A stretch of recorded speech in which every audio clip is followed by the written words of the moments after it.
Hello, my fellow YouTubers. This is Roy back again. Tonight we're going to break down the Bendini setup and we're going to talk about instead of going into a battery out of the back EMF of the driver coil, we're going to go into a house light bulb and we're going to break it apart. We're going to analyze it and we're going to check frequency. What's going on, Jason? What's going on, buddy?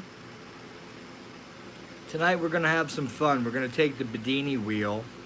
We're going to go into a house light bulb, a 110 light bulb, instead of the charging battery.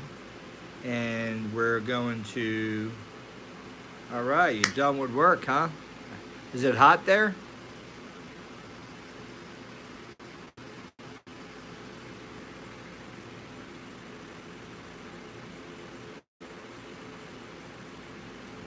Hello, hello, hello. Hey, what was your first name again?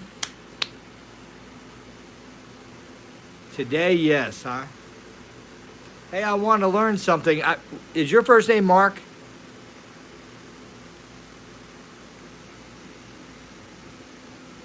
It's funny you mentioned rain, Jason. Today I jumped in the pool.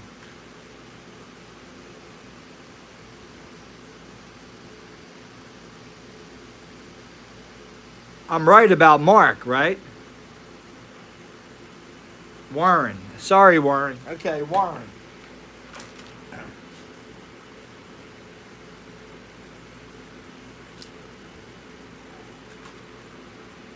So today, Jason, I was in my pool and I was trying to work on that bottom vacuum that I have. It's been cutting on and off. There's a bladder inside of it that chokes out the vacuum, and then it has like a baffle inside of it, so it constricts, and then when it constricts, it lets go, and then it constricts again and lets go. So that gives the beat to the hose.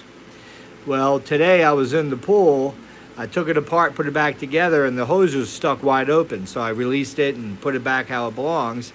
And then I was in the water, and I could hear everything underwater in regards to the sound that that pump was making, that vacuum. Hello, Renew You, Roy. Hey, Renew You. What's your first name?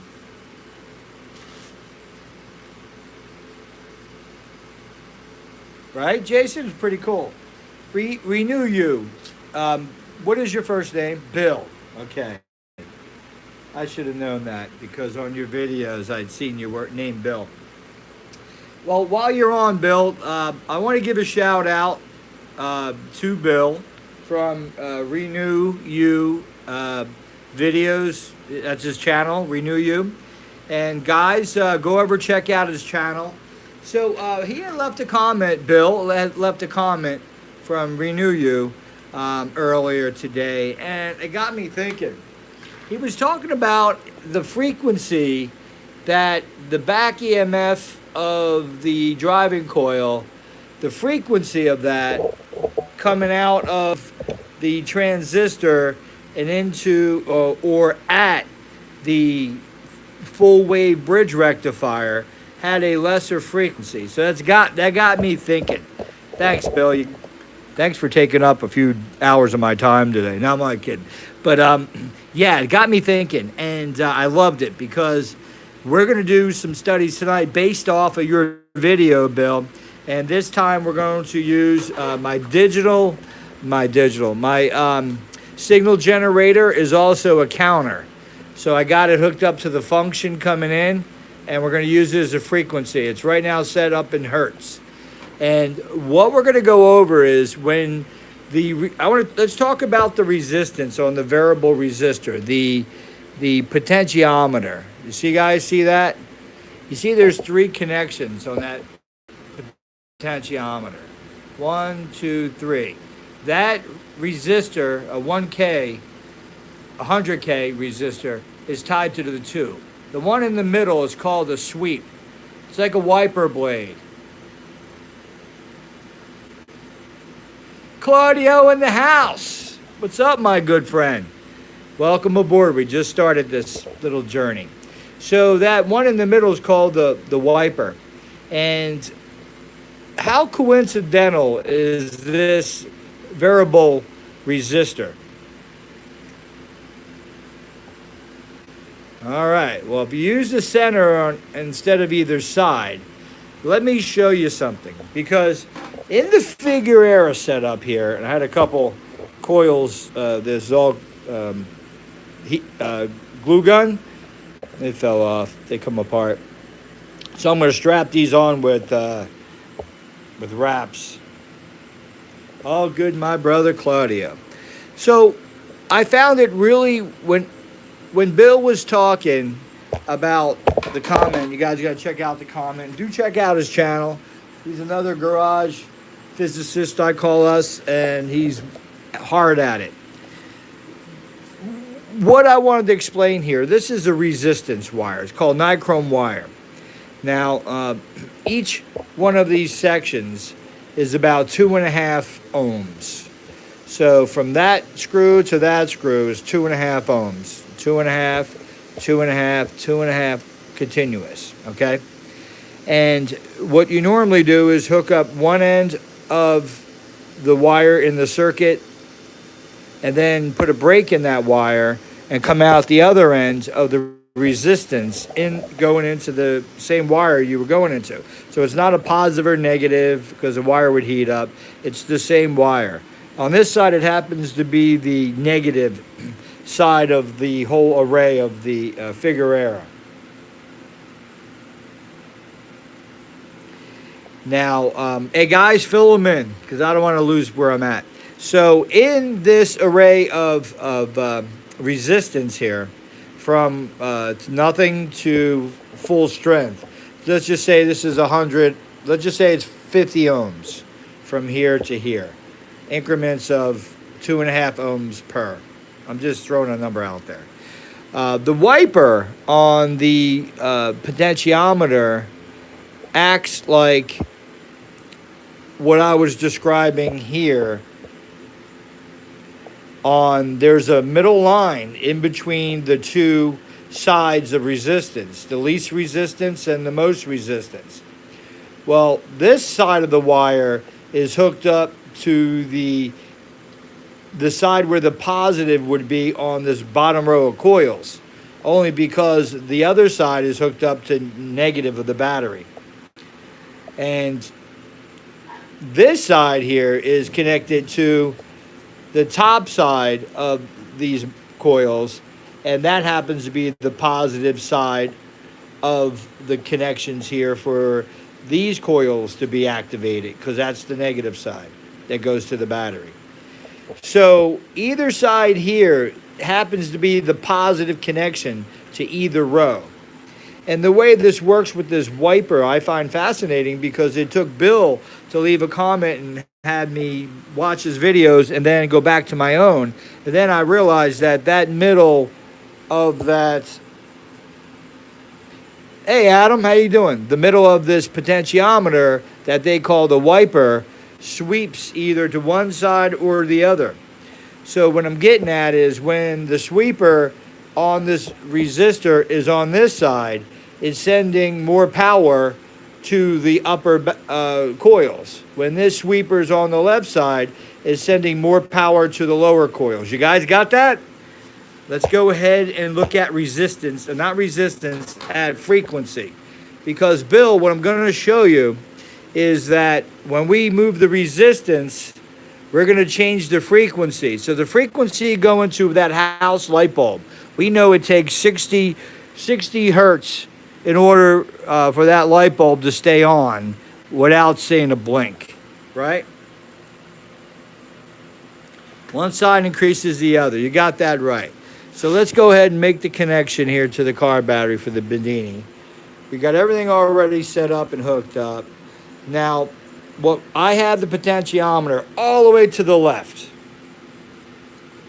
And this is going to bring the frequency up high, but it's also taking the wiper to the left side, which is feeding the charging battery, which now is the house light bulb. When we bring, and you'll see this at a lower RPM, when we bring the wiper to the right side of the resistance, we start seeing the speed increase on the wheel, and we start to see the frequency drop in the light bulb. This is phenomenal. You guys ready? Rock and roll the Ayatollah.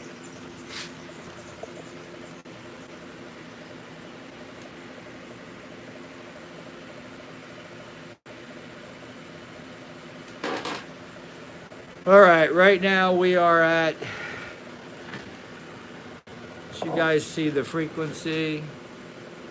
Let me get you in a place. Man, that's screwed up. If I can't see it, you can't see it. 754 hertz. 825 climbing.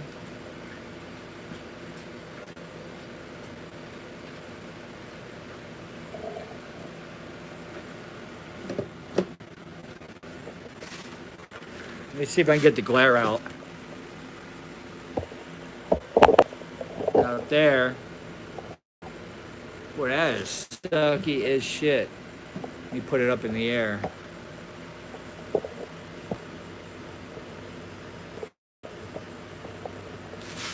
Guys, I apologize. That is some nasty ass reading there. So 830 hertz. And we got the light bright where it's barely blinking. The wheels spinning. The tachometer. Bill, what I wanted to explain to you was every time that this magnet comes up to the core, that becomes a pulse. Now that pulse goes to the second wire, the bifilar wire, and it pulses out and it turns the transistor on. But I think the transistor is biased between the base and the emitter, and that it will have more or less, based on this resistance that in this potentiometer, is going to shift the power more from the more away from the collector, which would be the light bulb, and well, the light bulb is also this. I don't know, I gotta think here for a second.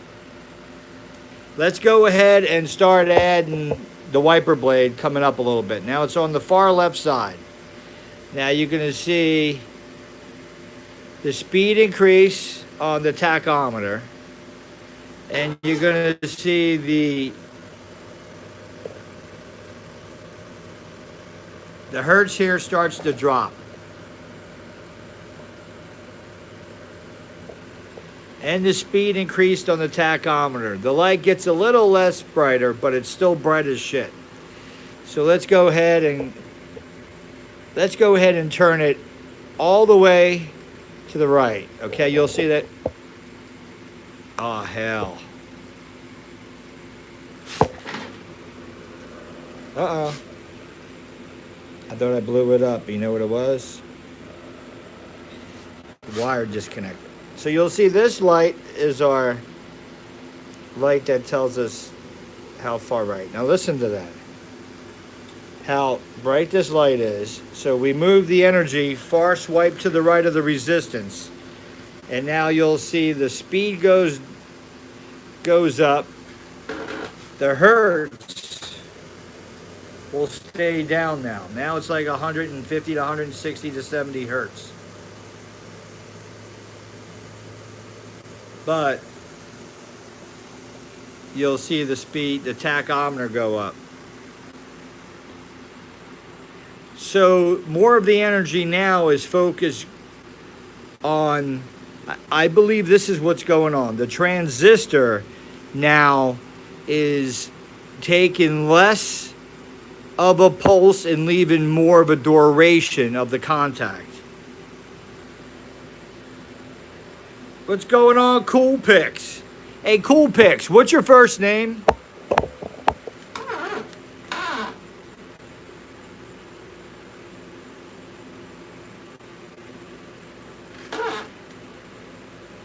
Going on, Angel? Sandra. Well, hello, hello, hello. Hey, Angel. So you can see the speed on the tachometer is increasing. We have the wiper blade all the way over to the right. Bill, I believe that's what's going on here, is that I'm coming off of the normal setup of the Bendini, but instead of going the battery, I'm going into the house light bulb. So we have a more of a dynamic load than we do just a battery. So what I've noticed is that between the emitter and the collector, and between the emitter and the base, the emitter and the base sets the frequency. The emitter and the collector is not necessarily bound to that frequency because we're shifting the load from the base and the emitter with the wiper from one end, like when it's over to the right, I guess, where we're adding more resistance, we're taking away from the frequency. So right now, the frequency is at 137 hertz.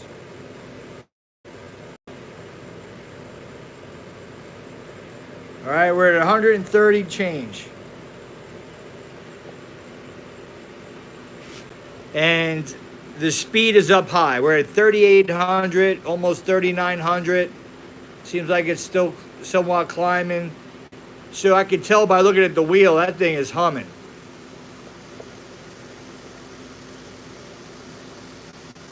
And by this light being bright, that means everything is swept to the right on this here, both right sides, so that we're using the middle and the right side. And that's going to the base and to the emitter. And that means the light is bright because all the energy is leaning towards the base and the emitter. So that means the frequency obviously is staying down. Now let's go ahead and we're going to shift a little bit the wiper blade a little bit back towards the bias on between the base and the emitter. We'll see speed decrease. We'll start to see that light get brighter. And then right here, we're going to see the frequency increase.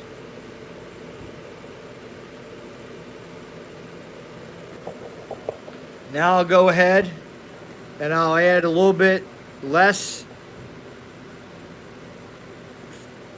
resistance and we'll see the frequency.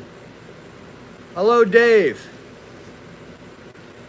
Yeah, Jason, I do now, babe. I figured out how to get past the number. You like that, huh? You caught that. I can get up there. You got to dial it in and tune it. It's great to do experiments. So right now we're at 340. Yeah, now I can get it up to 4,100, but you can't use the driver coil, which is what I'm about to tell everybody. No, we're going into less frequency now. So right now, Bill, we're going on the left side of the wiper. So what we're doing is we're shifting the power. That went down, but it looks like it's still going fast. We shifted the power, the main current, from the wheel over now to the light, and that's where the frequency goes up. So the less resistance in regards to the wiper blade, the frequency goes up at the light bulb. And you'll see now the frequency will increase because I'm turning the wiper blade towards the left where I'm decreasing the resistance. I'm decreasing the resistance. So watch the hertz. I bet if I get it right in a perfect place, I can get it to go to kilohertz. So far I had it up to 1.120 kilohertz. That's 1,100 hertz, guys. 1,000 is a kilohertz. So I'm constantly going less and less frequency. The speed of the wheel is getting less of the volume of the current. The current now is going to the light bulb, which you can see the light is big time bright, and that's a house light bulb. And then over here you can see that the frequency is rising.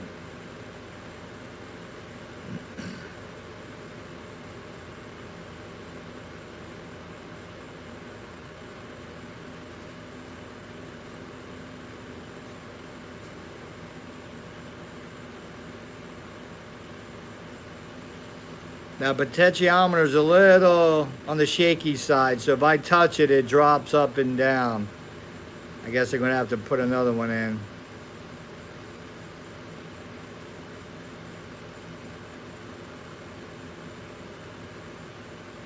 See you later, Adam. Have a good date.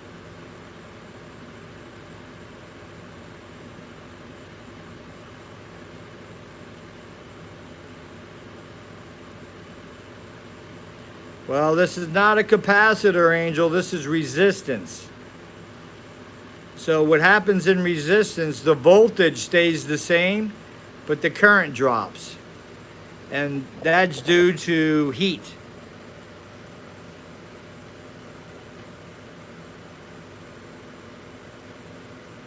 Now I stopped touching the resistance potentiometer, trying to, let me see if I can get a little bit more out of it.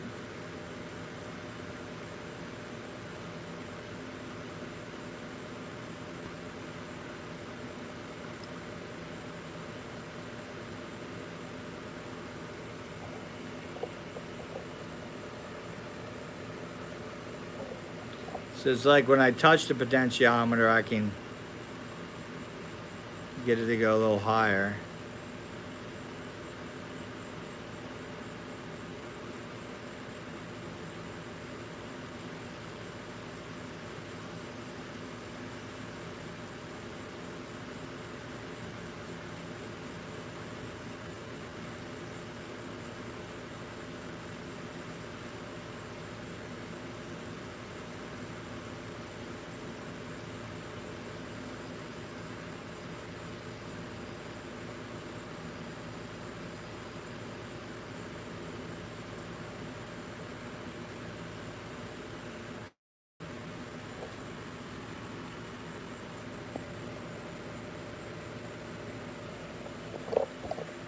The light's really bright. Speeds drop down to 2200 hits, I guess.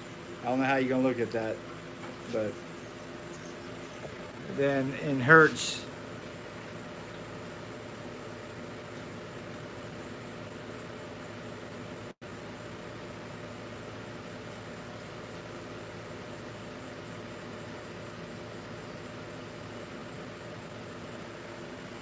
So hopefully you guys understand that the Bendini setup with just the one coil, that you put a load on it, it decreases the speed because of the transistor is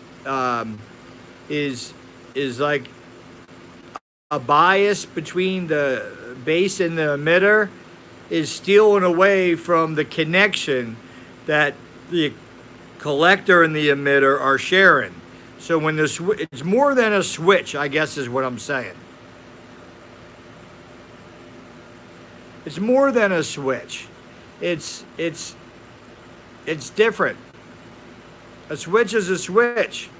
This just taps it, and it taps it at the right moment, because this has a tickler, I call it.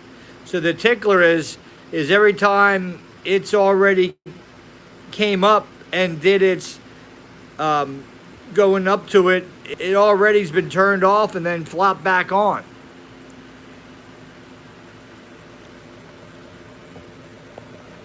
Let me see if we can get this up.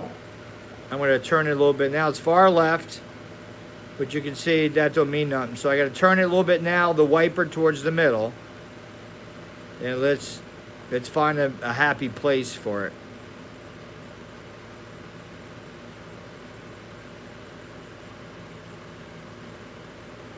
So obviously far left with no resistance is not cutting the cheese here. Now I'm adding some resistance. You can see the frequency rise. But then there comes that wiper blade going to the other side of the resistance when you get it too far.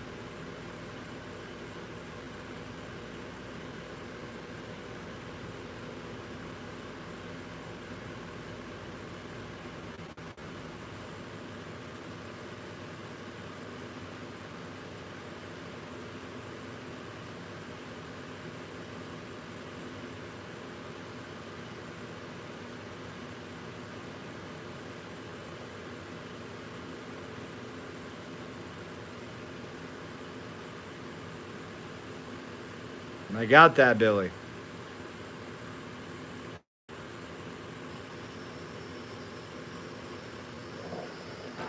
So we're hovering about 2300.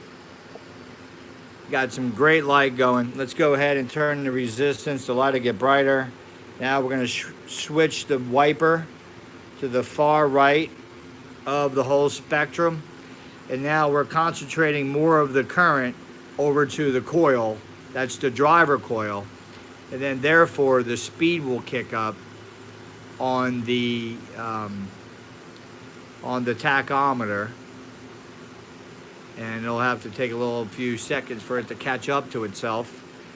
And the light dimmed down a little bit because now we're on the other side. You know, it's like an idle throttle on the older vehicles, to where it kept an idle through vacuum. It's the same principle, but instead this time it's electronic, and we're working both sides of a connection that has a lot of resistance between it. So the one side, when it's more on this side, is that energy connection will go to the path of least resistance, which would be that side. And then if we move the connection over a little bit, there's more resistance over here, so the energy won't go that way. It's now going to go that way because this is the path of least resistance. So it's pretty cool how this all works. And we're up to 3,800 and climbing. And 3,700 plus was my number for the Schumann resonance, so I definitely accomplished that.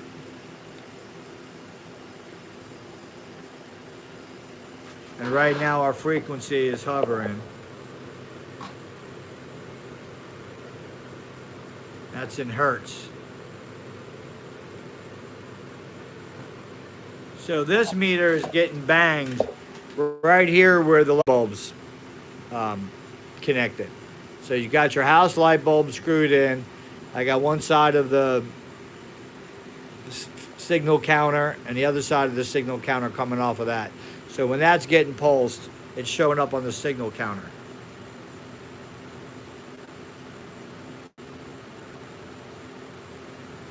You got it, Jace. We're down, baby. We're down. So you can see the wiper blades far right to the coil. We got some great speed. And now we're going to add frequency. So what does this tell me? So I'm going to go halfway. I think it's halfway.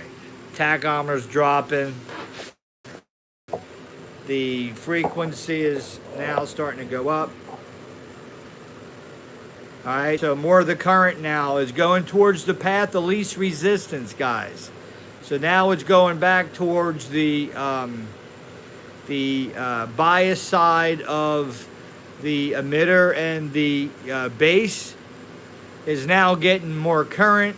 The frequency is now amplifying because it doesn't have, the coil has a inherent slowdown process on it in frequency because it has a iron core, especially the layered laminate iron core. So in ham radio, if you have a coil without a core, your frequency is the frequency of the coil. But if you want to stay in a bandwidth of that frequency, all you have to do is insert a ferrite core, and it would slow down the frequency of that coil. Just put it in a little bit. The more you put it in, the more it drops the frequency. So the frequency of that coil is really diminished because of that core. Over here, we don't have a core. We have basically a load. And that load now is allowing the frequency to go up higher. Does that make sense to you guys, why that's happening? Leave your comments. Now I'm making it bias more now towards the light bulb, and without having an iron core to slow it down. Well, Jason, ferrite. Ferrite is to me the same as this laminated core, but it's more like little pieces, little domains splattered and pressed together to where you have little tiny domains, and them little tiny domains in the ferrite core will slow down the frequency.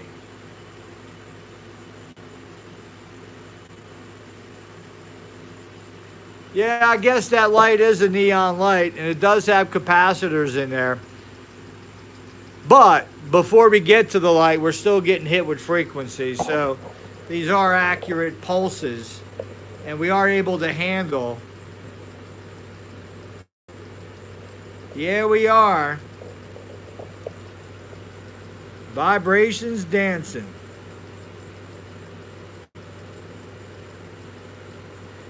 Turn us on to the chat room. We all love to go over there. So I am lowering the frequency.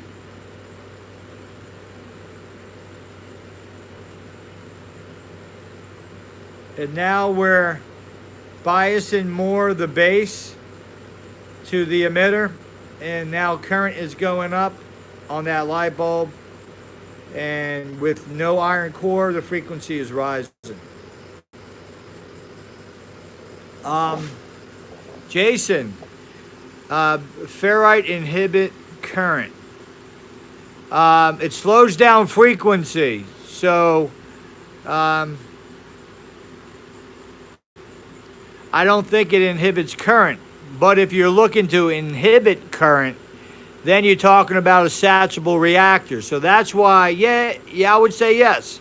Because a satchable reactor basically is this ferrite core with wires around it. Now, if I have a AC wire running through the donut of this satchable reactor, a small DC in here, current, will limit the current in the AC. Did you know that, Jason? That a satchable reactor, which of what this is, takes a small DC current hooked up to a rheostat, and you can limit the current. Say if you put your house wire through that. All right, Jason. So if you want to limit current on AC, if you put your house wire through this ferrite core that has wire wrapped around the outside, and hook that wire up to a 12-volt battery with a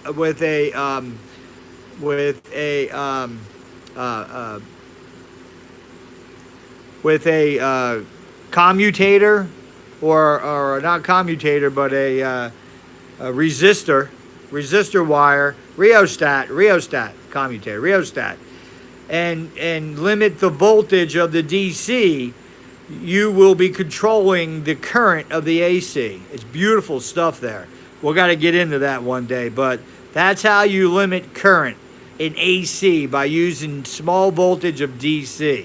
And we're going to get into that, because to me, that is very important, especially when you get into the figure era. This whole project to me is really cool, because right now, house light is lit up off the back EMF of that coil. What's causing the back EMF? The back EMF is being caused by the switching device of the transistor, which is every time that this prime mover coil is activated, the shutoff on it has a throwback. That throwback is going into that, which is usually discarded into ground, is going in there and being used as conservative energy.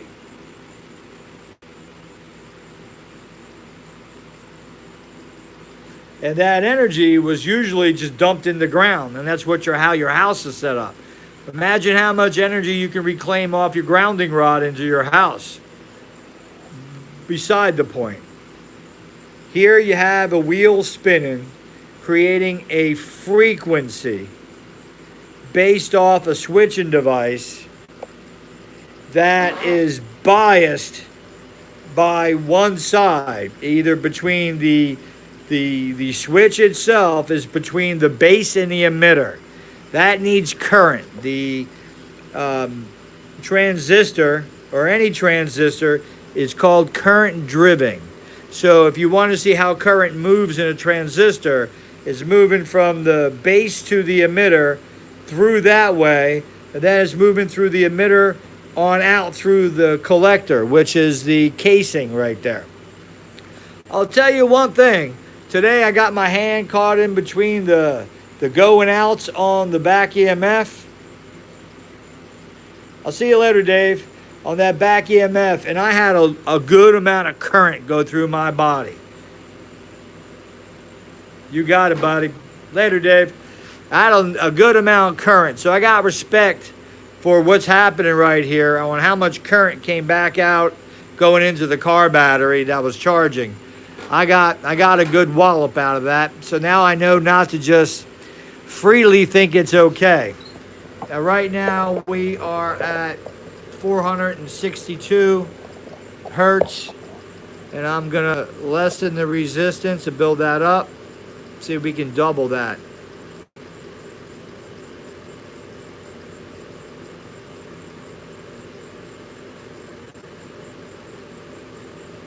Roger, roger, Jason.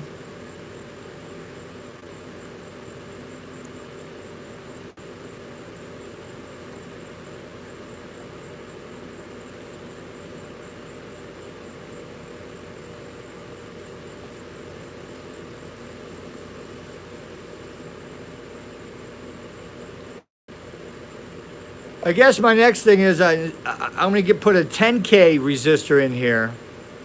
It'll be a lot more sensitive, but it also very small moves with a button on there. I'd be able to control this better. Can't have your frequency bounce around.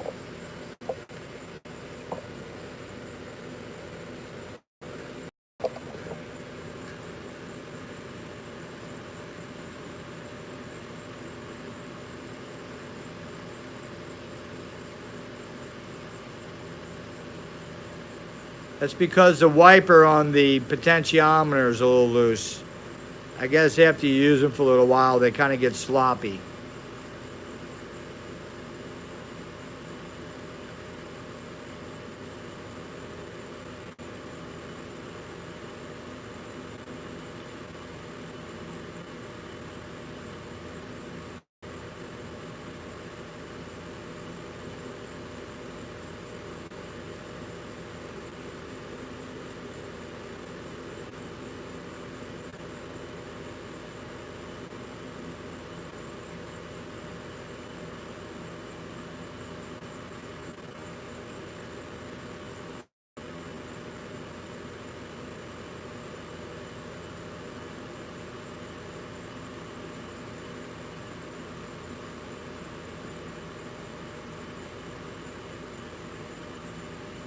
Yeah, 5 watts keep you safe there from them burning out.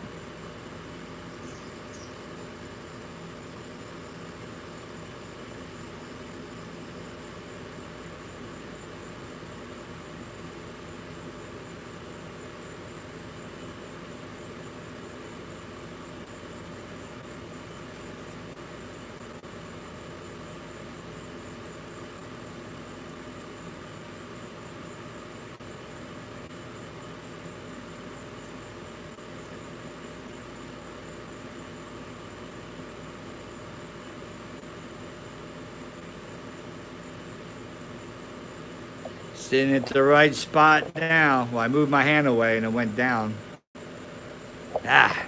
Once it gets up to 8, it increases big time.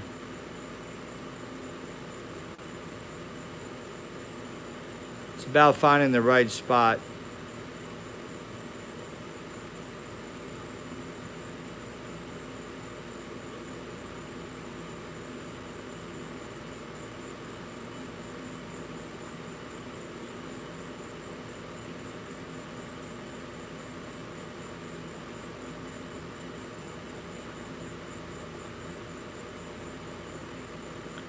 Yeah, it's like a choke on an old car.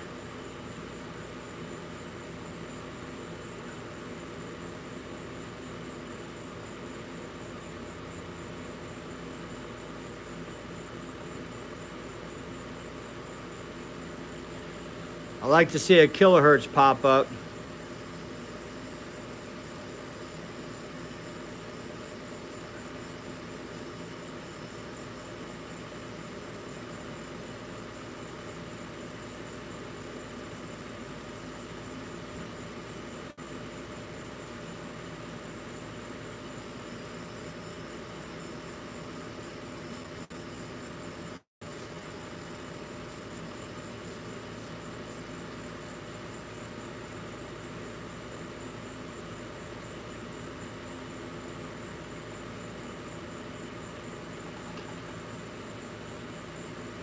Yeah, police scanner's always been in the 900 hertz, huh?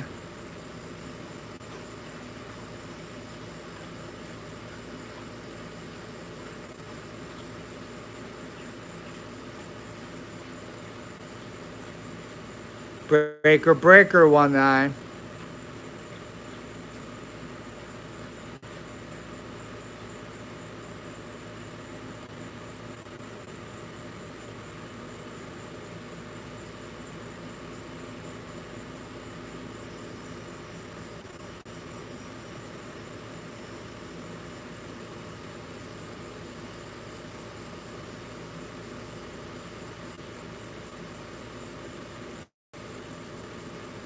So now I went all the way to the left with the wiper. Now I'm just going back slowly.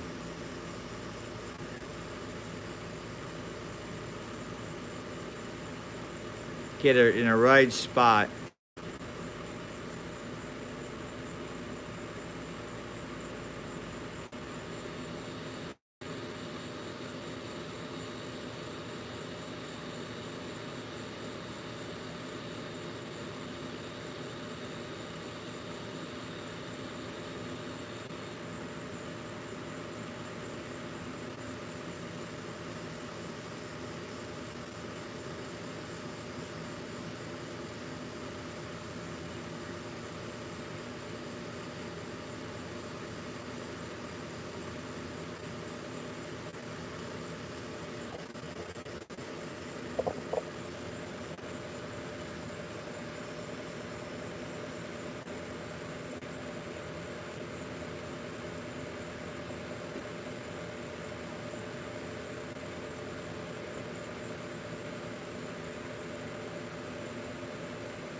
Staying in the 9 range right now. There goes our tachometer. That's a bright ass light right now.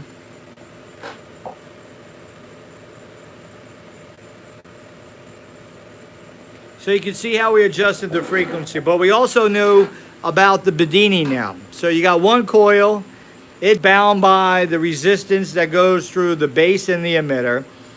And with that potentiometer there, you can bias current from one side between the base and the emitter, or between the base or between the emitter and the collector. That I never knew, and thanks to Bill,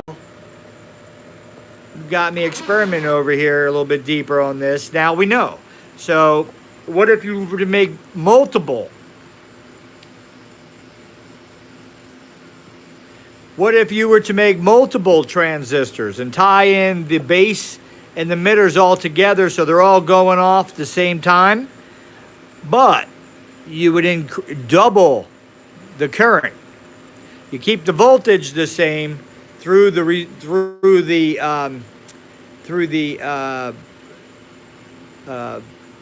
transistor, but you increase the current.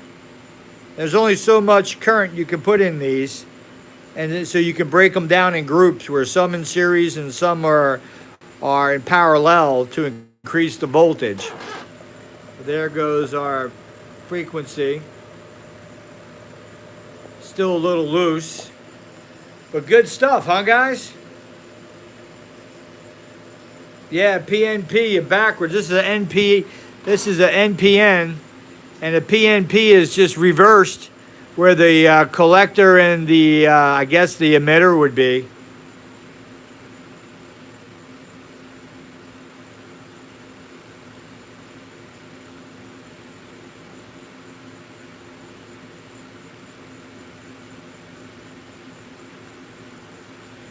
Well, thank you guys.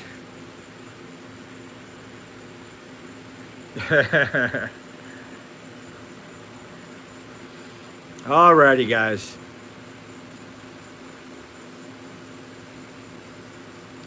Listen to this. My strongest attribute about myself is that I don't quit. You're welcome, guys. I don't quit. It's called perseverance. I wish it on all of you guys. The sad part about it is you're committed. The best part is at some point you will get the results you want. Even when you try it over and over and over and over and over and over and over. They say stupidity is doing the same thing over and over and over and expecting different results. All I'm going to say about that is only change one thing at a time. If you change multiple things on one experiment, you lose track of what you're working on. You have to focus and change one thing at a time. If the yin doesn't work, go after the yang. If the yang doesn't work, go after the yin and the yang, or both parts of the ladder on the circuitry, because that's what circuitry really is two rails on a ladder with steps in between. The steps in between is kind of what I'm talking about with the yin and yang. You add resistance, you add capacitance, you add inductance. Jason, what I showed you earlier with the satchable reactor, that blew my mind that I can control the current on AC by using low voltage DC. This is crazy. Guys, if you really want to blow your mind away, get on YouTube and look at old-fashioned TVs, Farnsworth, how TVs were invented, the old farmer. That kind of opens up a lot in your head. It really does. Going back over here, we're still hovering at almost 900 hertz. We're speed tachometer 21. And right now we're going to go ahead and bias all that current to the right side now. The wheel is taking off like Superman. Yes, you can increase the current the same way. Now we put the current in between the emitter and the collector. And now the speed of the wheel increased dramatically. And the frequency dropped down, because the current is more here now. So when the current's more here, what that means is that the switching is slowed down. So that means there's more connection for a longer time. Think about this. Negative on the magnets, negative on the coil. And you need to, if you were touching the contact, you need a little bit duration for that to push off good. The transistor can switch so fast that it just switches on off so quick that it doesn't give enough contact. So here you see more contact, speed increases, current on this one side, and that side is biased down.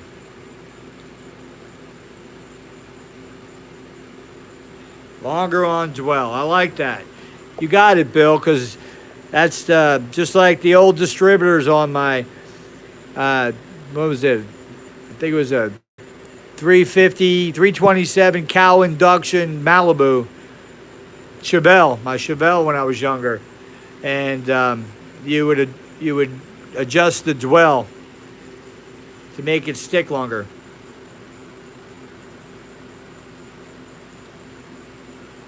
Yeah, we're up to 3870.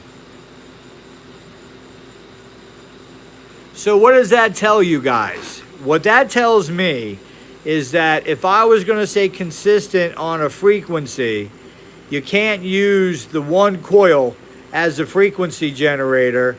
You can't lean on it. It's sensitive. It needs to be its own thing. What I'm thinking is I can set up coils around the wheel. Now what happens there, you have more inductive, it slows the wheel down. And that's where I did some experimenting between the gap between the core and the outside of the magnets. Now let me turn this off real quick. And you'll see that the gap here, I thought in the beginning that the closer it was, the more back snap it would have. But the system of turning the wheel and keeping this whole thing going really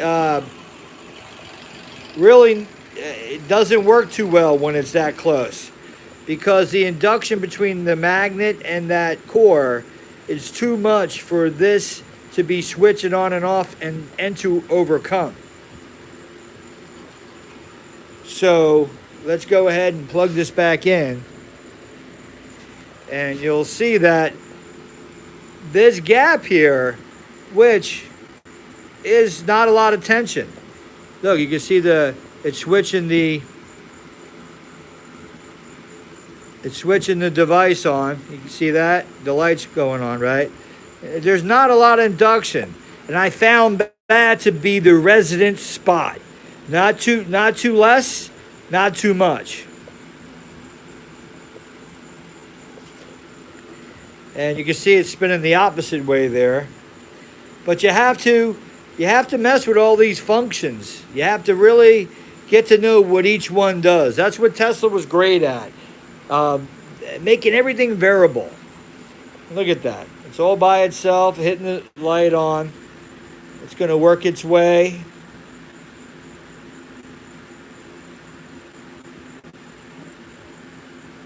Well, now it wants to go the opposite way.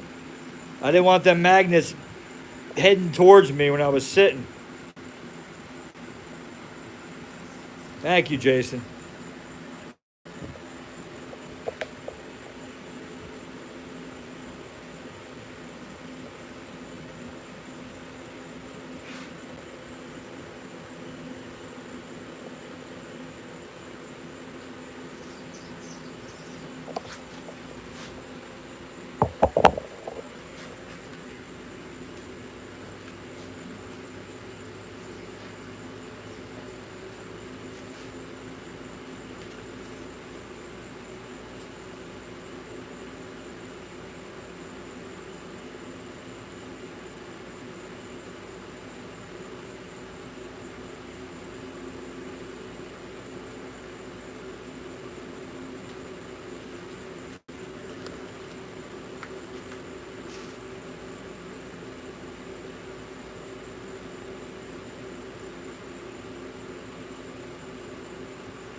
Well, thank you very much. I like to think that I'm just one of many who keeps the ball juggling. That's all we can do is as remember this, we're all one. So I'm trying to keep the ball juggling.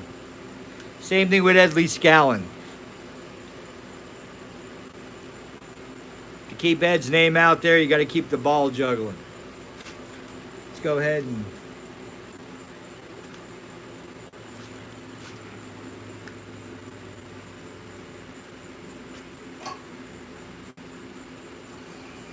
forgot which way it was spinning. It's a lot of weight, those magnets.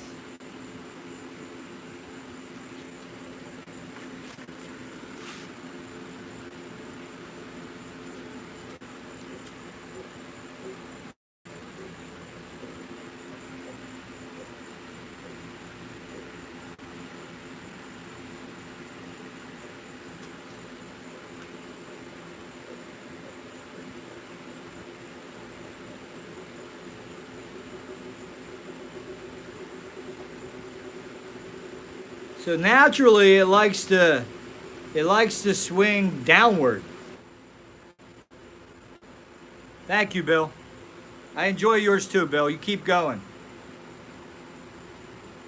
You got me inspired today to really dig a little bit deeper in the Bendini, because when you were telling me the frequency was different coming out of the transistor, I had to think that the transistor had to be biased on one side versus the other, and that's true resistance, and that's a beautiful thing to know. That helps everybody out there. I wish I would have learned that 6 years ago.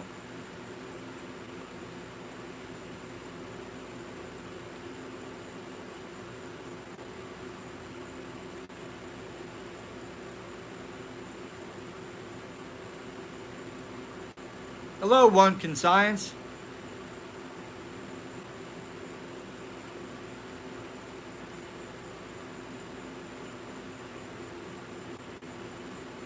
So it looks like we hit a max speed over here at 3,800 RPMs.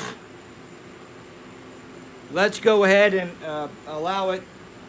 Let's go ahead and get it to spin the opposite way. And I like to see if I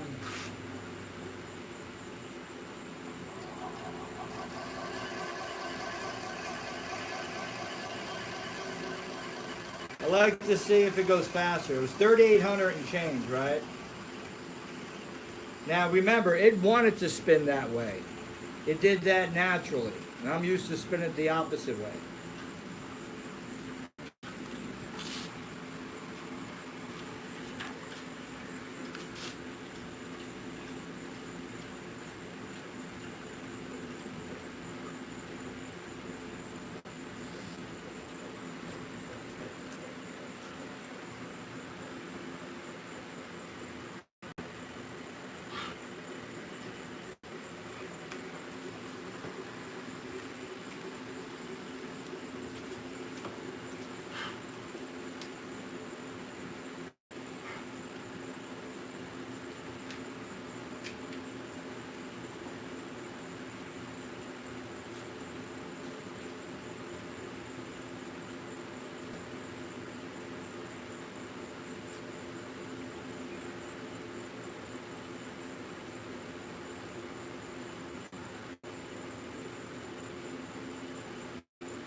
.38 and a half was what we were, what the speed going back the other way. 3,845, I think.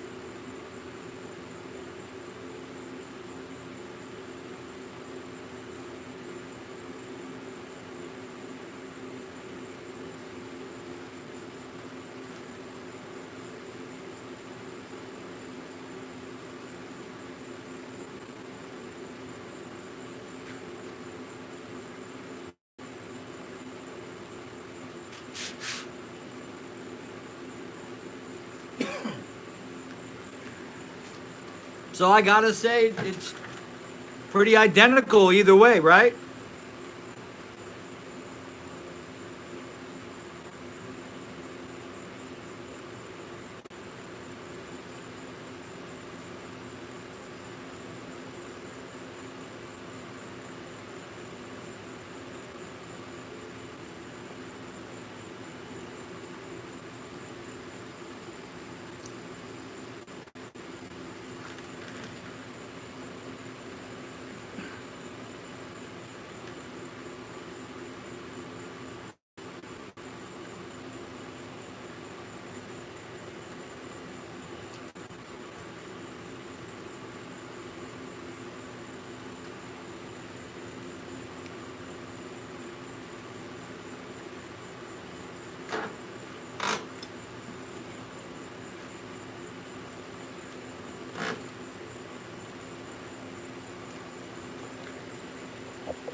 So at that speed,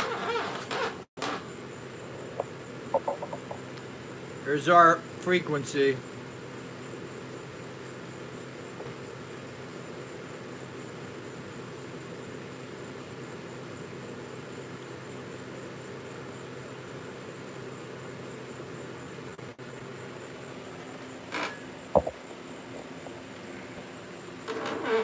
Last but not least, guys, I'm going to leave you with this. My experience today in the swimming pool and hearing the sound, it was like click, click, click, click, click, click, like a clicking. And that was the bladder doing the same thing that the transistor does. It was switching. And that bladder was opening and closing, expanding and collapsing, expanding and collapsing, and made a clicking sound. When I heard that under the pool, I started investigating, closing my eyes and listening to the sound. And I would follow the sound to where it got stronger underwater. What blows my mind, and I want to leave this out there for all you scientific brohams of mine and bro ladies, physicists, all of you guys, to think about underwater, it's not the same as it is in air. So you have a sound wave that's created in the airspace above water, and then you have sound waves underwater. So it got me thinking, in the air, when you're sending a frequency through the air, it's like a matrix in my head, that there's a bunch of little dots everywhere, and you're making a pressure, and then you're decompressing. And in every little linear line of that pressure and decompressing, you're making a wave, okay? And that's little matrix dots everywhere. And that's basically vibrating the molecules in the air. So I was thinking in my head, when I'm in the pool and hearing the sound and real good in the water, to me, water isn't solid. It's a liquid, but to me, it's almost acting like if I was with a solid. And the fact that you're vibrating the material. So now I'm in water. I'm not in airspace. And there's got to be little sponges of airspace in the water. Obviously, there's oxygen in water. So that got me thinking about the oxygen in the air, and the oxygen in the water is vibrating. Leave your comments, because obviously there's oxygen in water, H2O, and there's oxygen in air, which is nitrogen and oxygen, right? And the oxygen is the one that's got to be vibrating for our ears. The cone of our ears to push in and out.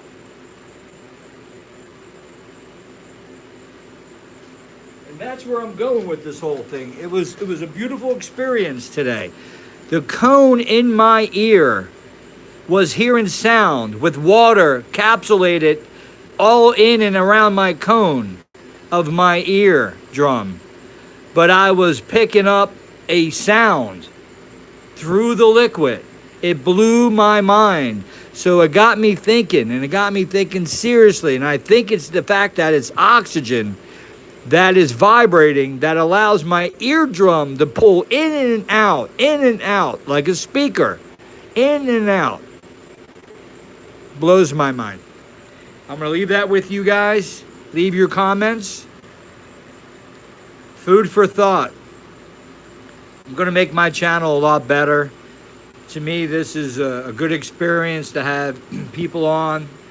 Leave comments, good, bad. You know what? My skin's too thick to be intimidated or feelings hurt. So, have at it. I know nothing, I'm claiming. I guarantee nothing, I'm claiming. No free energy. Good night, guys.